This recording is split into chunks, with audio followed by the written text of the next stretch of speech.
जय श्री कृष्ण। आप सभी को आज के वीडियो में हम जानेंगे कि कार्तिक स्नान की विधि क्या है।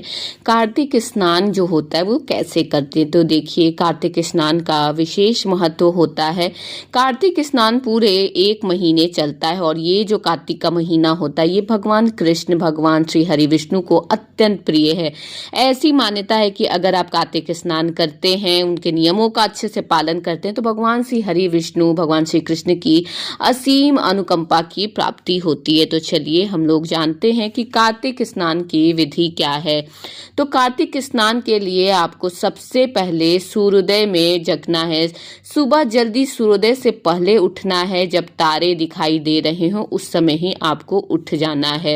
उसके बाद किसी पवित्र नदी, तालाब या कुंड में स्नान करना है। यदि आपके घर के नजदीक कोई नदी, तालाब या कुंड नहीं है तो आप ये स्नान अपने बाथरूम में भी कर सकते हैं। आप अपने जल में थोड़ा सा गंगा जल मिश्रित कर लीजिए। उसके बाद उस जल से आप स्नान करिए, जो कि आपको नदी, सरोवर, तालाब के तुल्य ही आपको उसका फल मिलेगा।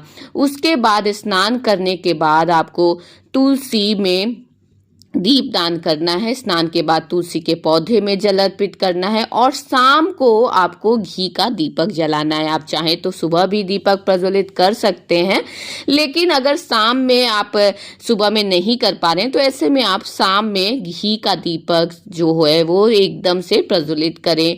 भगवान के सामने करें, भगवान श्री हरि विष्णु के सामने करें, तुलसी मैया के सामने करें। तो दीपक प्रज्वलित करना, दीप दान करना कार्तिक के महीने में बहुत ही आवश्यक होता है।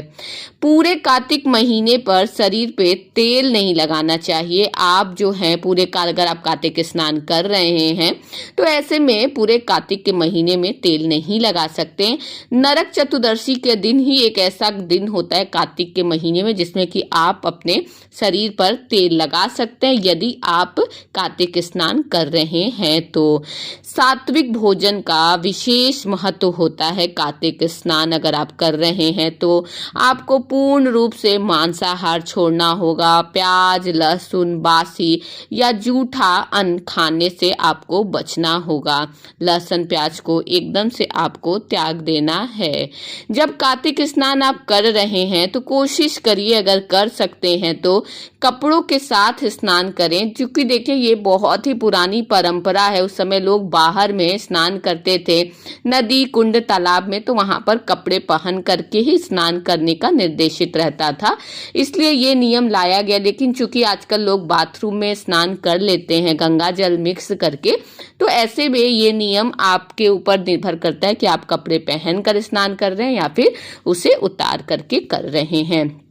कार्तिक का अगर आप स्नान कर रहे हैं तो साथ ही ब्रह्मचर्य का पालन करना चाहिए। ब्रह्मचर्य का पालन अवश्य करना चाहिए।